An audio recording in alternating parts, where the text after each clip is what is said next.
All right, family, we've come at you this week basically like Morpheus from The Matrix, like, man, take the red pill away from nostalgia, and we're not stopping. Yeah, we want you to take the blue pill here on the final minisode on nostalgia. We hope you'll tune in. We want to talk about a place where nostalgia runs rampant, the holidays.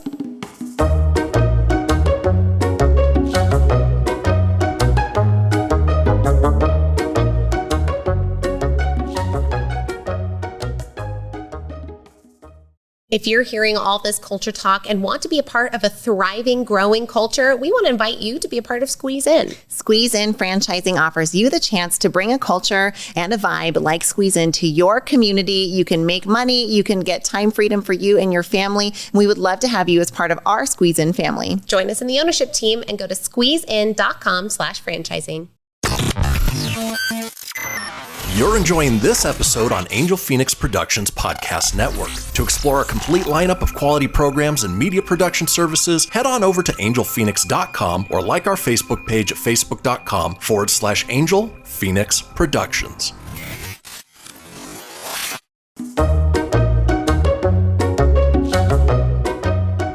So as we're thinking about nostalgia, we can't end out this week without talking about the way that nostalgia plays into family traditions.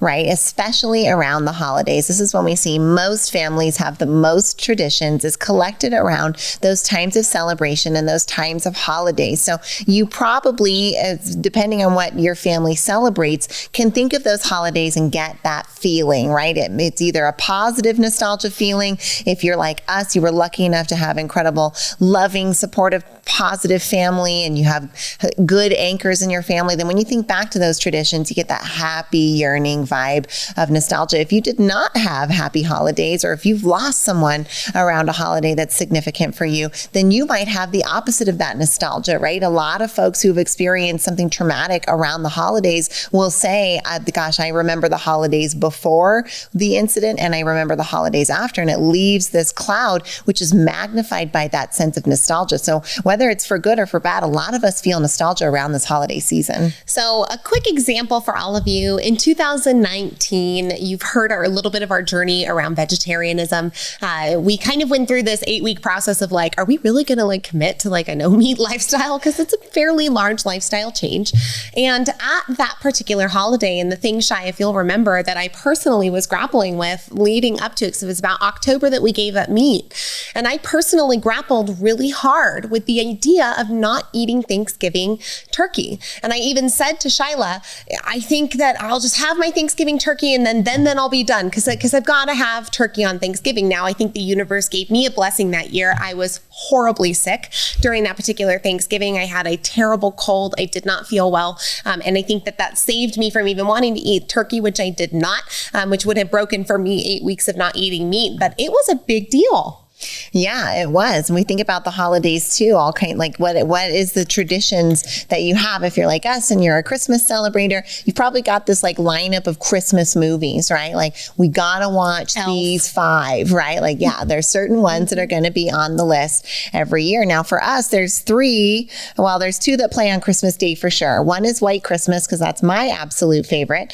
And one is A Christmas Story, which is my husband's absolute favorite. And we are committed to this even when on Christmas Day we get to the point and we don't feel like starting the movies. We're like, no, it's tradition. And as soon as you see that opening music for either one of the movies, you feel that feeling, you feel that connection, that anchor to all of the Christmas past of doing that. And so nostalgia can keep us locked into some traditions, sometimes even when we're past the point of actually enjoying it. Right, Kay? Oh, yes. Come on now. Well, look, in my house, every Christmas Eve, we watch Polar Express, and we have for the last dozen years since I have moved out on my own. And this is a great tradition, and it's a very magical movie. And when I first saw it, when I was a preteen, it really gave me that feeling of Christmas magic. Like maybe Santa could actually be real. Maybe the train's going to come for me. I don't know. And that there was such this sense of wonder and belief with the movie that then when we started to create our own Christmas traditions, it became a part of it. But now, like confession session, I don't even like the Polar Express. Like it's a good movie, you guys, but I've seen it like 9 900 times. Like, I know what the ghost on the top of the train is all about. Like, I have seen the guy's beard get pulled and him yell at the caribou, like, I get it. I've done it. And I at this point, I resent it, but I still do it. I do it even though I don't want to. Why? Because nostalgia is at play. And am I going to stop?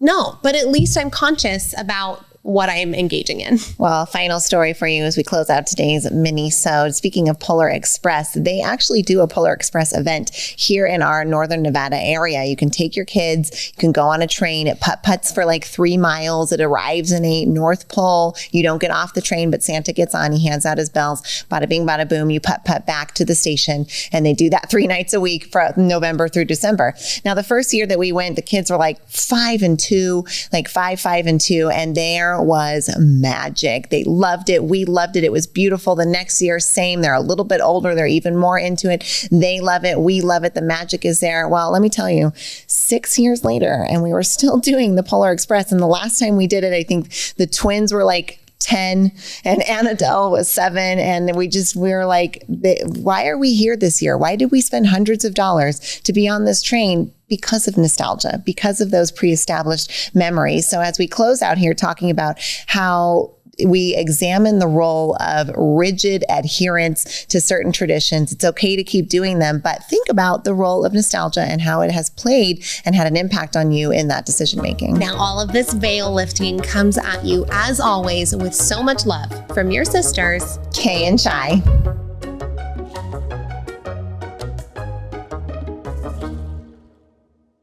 This podcast was a production of Angel Phoenix Productions.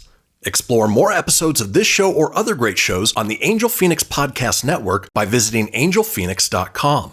The views expressed in this show do not necessarily represent those of Angel Phoenix Productions or its advertisers and may contain language that's unsuitable for younger listeners.